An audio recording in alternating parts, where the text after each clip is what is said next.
Namaku Anita. Usiaku 25 tahun. Aku pengantin baru 3 bulan lalu. Suamiku Mas Jaka, usianya 29 tahun. Mas Jaka bekerja di sebuah perusahaan. Kali ini Mas Jaka ditugaskan untuk menangani cabang yang ada di Batam. Perkiraan antara 1 bulan di sana. Awalnya, dia menawari ikut ke sana, tapi aku menolaknya. Aku bilang, aku di sini aja. Bagaimana kalau aku tinggal di rumah keluargamu? Aku bisa bantu Cindy untuk beresin rumah. Mas Jaka adalah anak pertama dari 3 bersaudara. Adiknya bernama Arman dan Cindy. Arman kuliah semester 5, sedang Cindy SMA. Di sana juga ada ayahnya bernama Pak Yanto. Ibu Mas Jaka sudah meninggal 5 tahun lalu. Mas Jaka sangat senang dengan keputusanku dan mengucapkan terima kasih. Tepat 2 hari sebelum dia berangkat ke Batam, Mas Jaka mengajakku pindahan ke sana. Mas Jaka menyampaikan apa yang sudah kita bahas. Mereka menyambutku dengan baik. Hari ini Mas Jaka berangkat. Dia berpamitan ke keluarganya dan kepadaku. Berat rasanya melepas Mas Jaka, tapi ini demi karirnya. Mas Jaka menitipkanku ke keluarganya untuk menjagaku. Malam pertama aku ditemani Cindy tidur. Kami banyak bercerita soal Mas Jaka dan keluarga. Malam pun berlalu dan Cindy tidur di kamarku. Pagi aku bangun untuk siapin sarapan. Entah perasaanku saja atau gimana. Aku serasa ada yang mengawasiku, tapi berusaha cuek saja. Tak lama Cindy keluar dan menegurku. Setelah itu ayah mertuaku dan disusul Arman. Kami makan bersama dan akhirnya mereka berangkat. Tinggal aku dan mertuaku. Sebenarnya aku merasa canggung dan sedikit risih dengan sikap mertuaku. Dia menatapku dengan pandangan yang kurang pantas. Tapi aku berpikir mungkin ini perasaanku saja. Daripada pikiranku makin aneh-aneh, aku memiliki untuk pergi bertemu temanku. Aku berpamitan ke mertuaku untuk pergi ke rumah teman. Siang hari aku pulang, kondisi rumah sangat sepi. Mungkin Arman dan Cindy belum pulang. Ayah mungkin sedang istirahat di kamar. Aku duduk sendiri di ruang tamu sambil cek HP-ku. Tak lama Arman pulang. Ia pun menegurku dan ikut duduk di situ. "Hai kakakku yang cantik," tegurnya. Aku membalas dengan senyuman. Arman emang orangnya genit. Dari aku pacaran sama Mas Jaka, dia emang seperti itu. "Kakak dari mana?" tanyanya. "Dari rumah temen tadi, Cindy belum pulang," ucapku. "Belum kak, dia biasanya langsung les, pulangnya sore banget." Tak lama kemudian, bilang mau istirahat dulu. Aku masuk kamar dan tidur. Sore pun, aku bangun, aku langsung mandi. Saat lagi mandi, aku merasa ada yang mengintip dari ventilasi. Aku buru-buru menyelesaikan mandiku. Saat aku cek tak ada siapapun. Aku berpikir apa tadi Arman? Tak mungkin aku salah tadi. Tak lama Cindy datang. Cindy pun menegurku dan terus pamit untuk mandi dulu. Aku pun mulai memasak untuk makan malam. Tak lama Arman datang. "Wah, baunya enak nih. Bau masakan apa yang masak ini?" celetuknya. "Bisa aja, dari mana kamu?" tanyaku.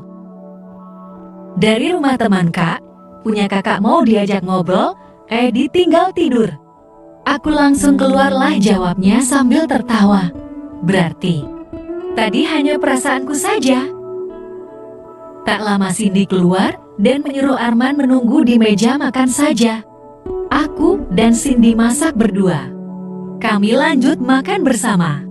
Ternyata ayah lagi tak enak badan dan tak bisa gabung. Cindy mengantarkan makanan ke kamar ayah. Tak lama, aku langsung balik ke kamarku. Aku bilang mau nelpon Mas Jaka. Aku pun teleponan sampai tertidur. Esoknya pun rutinitas sama seperti kemarin. Tapi hari ini Arman gak masuk kuliah. Katanya gak ada kelas hari ini. Dia bangun siang, jadi yang sarapan aku dan Cindy. Tak lama Cindy pun berangkat sekolah. Hari ini perasaanku tidak enak. Selesai makan aku ke teras dan coba hubungi Mas Jaka, tapi tak diangkat. Aku makin tak enak perasaanku, aku makin gelisah. Tak lama ada suara dari dalam. "Pagi, Kak." Aku pun tak jawab karena aku gelisah. Itu Arman, kemudian dia duduk bangku di sampingku. "Kakak kenapa? Sakit kah?" tanya dia. "Lenggap, gak apa-apa," jawabku. "Cerita aja, Kak, kalau ada sesuatu.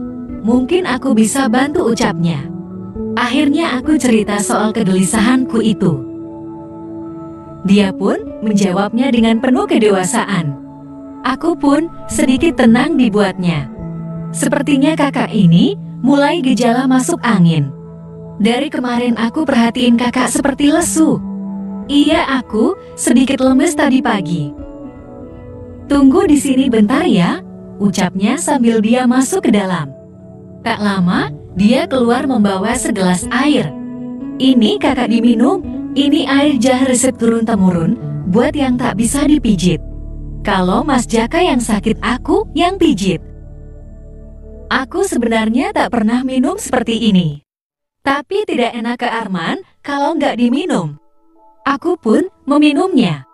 Tak lama setelah aku minum, aku agak pusing. Aku pun berpamitan untuk masuk karena merasa pusing.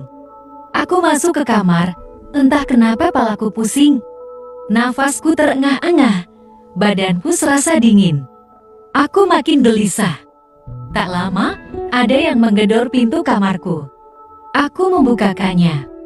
Ternyata Arman. Ia menanyakan kondisiku. Dia meminta masuk ingin membantuku. Aku pun mengiyakan. Setelah semua selesai, aku mulai tersadar dengan apa yang sudah kulakukan. Aku menangis saat itu, menyesali apa yang terjadi. "Arman, apa yang kamu lakukan?" tanyaku sambil menangis. "Kok aku sih, Kak? Kan kakak yang mau," jawabnya sambil tersenyum. "Kamu apain aku?" ucapku. Dia pun berdiri. Dia mengambil HP-nya di atas lemari. Dia memutar video. Aku kaget, aku tak sangka dia merekamnya. "Hapus itu," ucapku membentak. "Gak mau ah, video bagus begini masa aku hapus?" jawabnya sambil tersenyum. Dia pun keluar dari kamar. Aku hanya bisa menangis. Kenapa ini bisa terjadi? Aku sangat menyesal. Aku pun seharian menangis, tak keluar dari kamar. Saat makan malam, Cindy memanggilku mengajakku makan. Aku pun menemuinya. Dan aku bilang aku gak enak badan. Cindy pun membawaku makanan dan menyuruhku istirahat. Malamnya Mas Jaka menelponku dan minta maaf. Tadi pagi tak angkat telepon dariku. Aku pun bilang tak apa. Aku pun izin tidur duluan. Aku beralasan tak enak badan. Akhirnya pagi, aku melakukan rutinitasku. Aku anggap semua ini hanya mimpi burukku semalam. Saat sarapan hanya aku, Cindy, dan ayah. Arman tak ada, kata Cindy. Arman tidur di rumah temannya. Cindy pun berangkat sekolah. Selesai makan aku kembali ke kamar. Tak lama kamarku diketok. Ternyata mertuaku. "Ayah, ada apa?" tanyaku. "Ada yang pengen ayah bicarakan," ucapnya. Kami pun duduk di ruang tamu. "Ada apa?" ucapku. "Kemarin apa yang kamu lakukan sama Arman?" Aku pun kaget dengan pertanyaan ayah. Aku langsung lemas. "Nggak ya, nggak apa-apa," jawabku.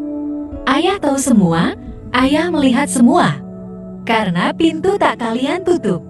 Seketika aku langsung terdiam. Aku hanya tertunduk sambil menahan tangis. "Iya ya, aku salah," ucapku. Ayah mertuaku mengelus kepalaku. Tak apa, tak akan ada yang tahu. Ayah gak akan cerita, ucapnya. Iya ya, jawabku. Tapi, ungkapnya. Tapi, apa? Semalaman ayah tak bisa tidur. Ayah keringetan kamu. Ayah sudah lama tak berkebun. Ayah pengen lagi. Seketika aku bak disambar petir. Tak mungkin, ayah mertuaku. Aku tak mungkin melakukannya, jawabku.